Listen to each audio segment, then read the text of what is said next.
One of the best moments of selling on Amazon is when you make your very first sale. But do you know what the worst moment is? When you get your first customer return. Unfortunately, it won't be the last, but it doesn't have to be as bad as you think. So in order for you to understand how to make the best out of each return, I'm going to explain to you how the entire Amazon return and refunding process works, including strategies that you can use to reduce or even prevent getting returns altogether, as well as how to make sure you get all of your reimbursement money owed to you back whenever Amazon does decide to give you your money back. Especially now that Amazon has started charging us sellers a new return processing fee, which I'll tell you all about in a minute. All right, so first of all, if you're doing FBM, which means you're doing all of the order fulfillment yourself, and you're not doing FBA, which stands for Fulfillment by Amazon, where Amazon is handling all of the order fulfillment from picking and packing, labeling, shipping, customer service, and all of the customer returns and refunds, then you need to deal with the customer and handle all of the returns and refunds yourself. So all of that is on you. However, if you are doing FBA, then this is how the Amazon returns and refunds process works. Now, I'm sure all of us have bought things on Amazon and even returned some items we didn't like, and the whole return process was smooth and painless, right? Well, that's because Amazon has a pretty open stance when it comes to customer returns. Amazon has always put the buyer first, and therefore they offer a 30-day return policy with pretty much no stipulations. Now, during the holidays, and some categories actually have extended return policies, like baby items and birthday gift lists have a 90-day return policy.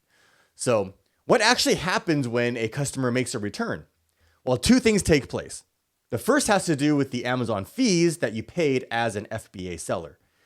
When the customer initially bought the item from you, they paid the sale price that you charged for the item. Now, within that price that they paid, Amazon deducts the FBA fees, which consists of the fulfillment fee and the referral fee, and whatever the remaining balance is, that's credited to your seller account as your gross profit. So for example, let's say you sold an item for $30, and let's say the total FBA fees are $9, then the buyer is charged $30, Amazon deducts $9 in fees, and then Amazon will credit your seller account with the remaining balance of $21, which is your gross profit.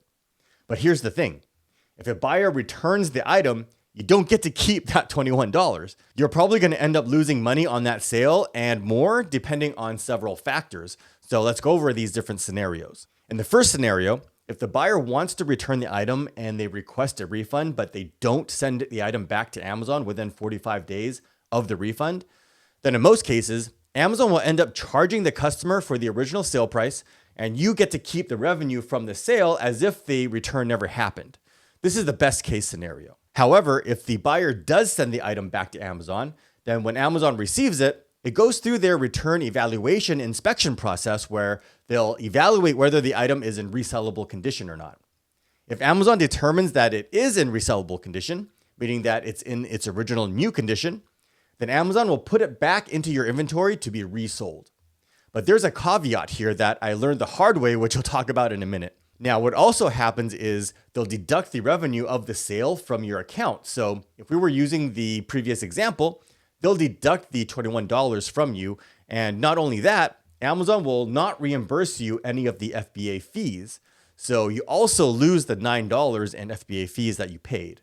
So essentially, instead of making $21, you're losing $9 out of your pocket because of the return. But that's not all. As of June 1st, 2024, Amazon is now charging an additional returns processing fee. Yeah, it's exactly what it sounds like. So if you're getting more returns than what Amazon deems as normal for your product category, it's actually all explained on this page here, then depending on the category your product is in, you'll be charged an additional processing fee on each returned item, which can be as much as 12.8%. I know it sucks, but that's just how it is. But later on in this video, I'll show you how you can reduce your returns and mitigate this problem. Now, if Amazon determines that the returned item isn't in resellable condition, then Amazon is going to determine who's at fault.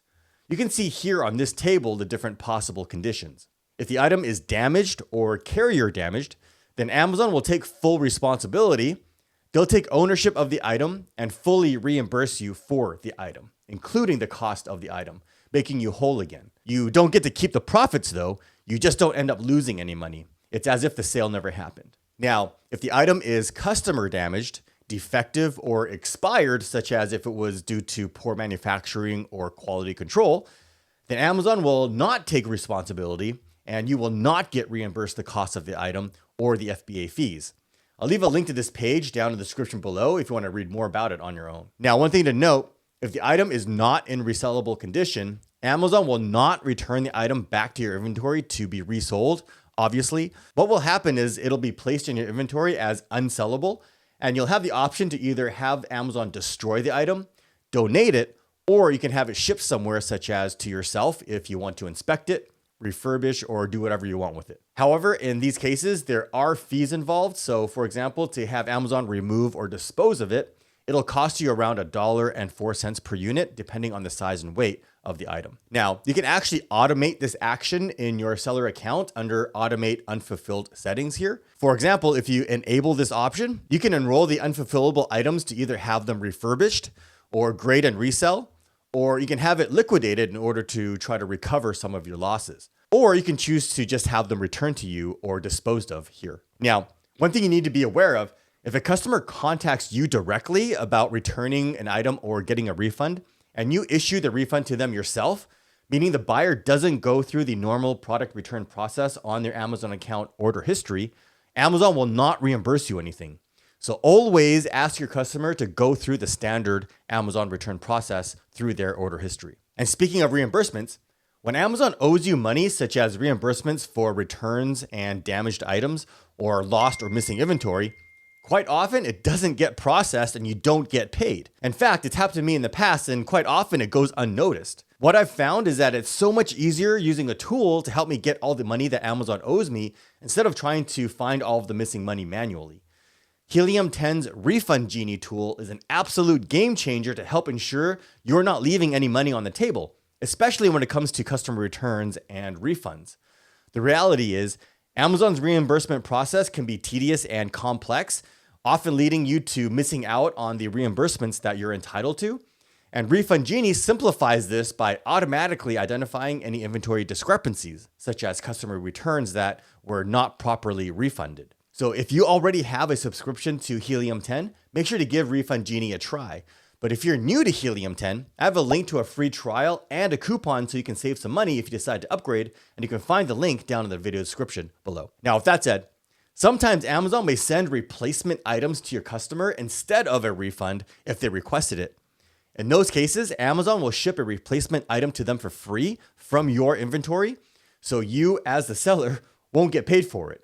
So basically, you end up eating the cost of that replacement item, although you still get to keep the revenue from the original sale. And before moving on, a pro tip. When I first started, anytime I had a customer return, I was glad that the item was in resellable condition since I can resell it and not lose more money on it. But here's the problem. I started getting bad reviews from customers saying that the item looked used or was damaged. And I figured out that it was because whoever does the product inspections with returned items isn't very good at their job. They're marking unsellable items as resellable. But you can't really blame them. They don't know what your product is supposed to look like and things slip by. So in my opinion, it simply isn't worth it putting any returned item back into my inventory to resell. But here's the problem. There's no setting to make all returns unsellable. So how I got around this is on my packaging, I made sure that in order to open it, the package gets damaged somehow. So if it is returned, there's no way it will be in resellable condition. One easy way to do that is to use extremely sticky sticker seals on a box or poly bag, kind of like what you see here. So when they're ripped off, it damages the box or poly bag. Or if the customer cuts it, it's obvious that it's been opened. Okay, so now that you understand how the entire returns and refunds process works, how can you reduce the number of returns that you get? Well, first of all, returns are unavoidable. It's part of the business of selling any product. In fact, on average, about 5 to 10% of in-store purchases are returned. However, that rises to 15 to 40% for online purchases. That's why I stay away from those types of products. One way to lower the amount of returns that you get is to listen to your customer. And that's one issue that I had with one of my products. I thought I had everything covered from the listing quality to every aspect of the product itself. But then I got a couple of returns and both customers said that the item was smaller than they expected. And that's when I realized that I wasn't clear enough in my product listing on how big the item was when used in the environment. And I wouldn't have known this unless I did my due diligence and fixed the problem. When you get returns in your FBA returns dashboard, always check to see if the customer left a reason for the return. Now, most of the time, it'll be useless information like you can see here, or if they did leave a comment, it might not be helpful. But sometimes it can be. It helped me identify a small problem that I was able to make a quick fix for in my listing and never got a return because of that reason again. That's why it's important to always be very detailed in your product description. Clearly state what the product can and cannot do so that there's no ambiguity. Accurately describe the materials, size, and color, and this way you can avoid getting returns due to a misunderstanding. The key is to be proactive here. That way you can avoid returns altogether, since returns usually come with bad reviews. Now, if it is a product or quality control issue, then you need to make sure that you're always having a product inspection done before your product leaves your manufacturer's warehouse so that you can ensure the quality of your products. If you do start to get returns, and regardless if the customers are leaving a reason or not, especially if you just launched a new product, I suggest having the items sent back to you so that you can inspect them yourself to see if there is a quality control issue.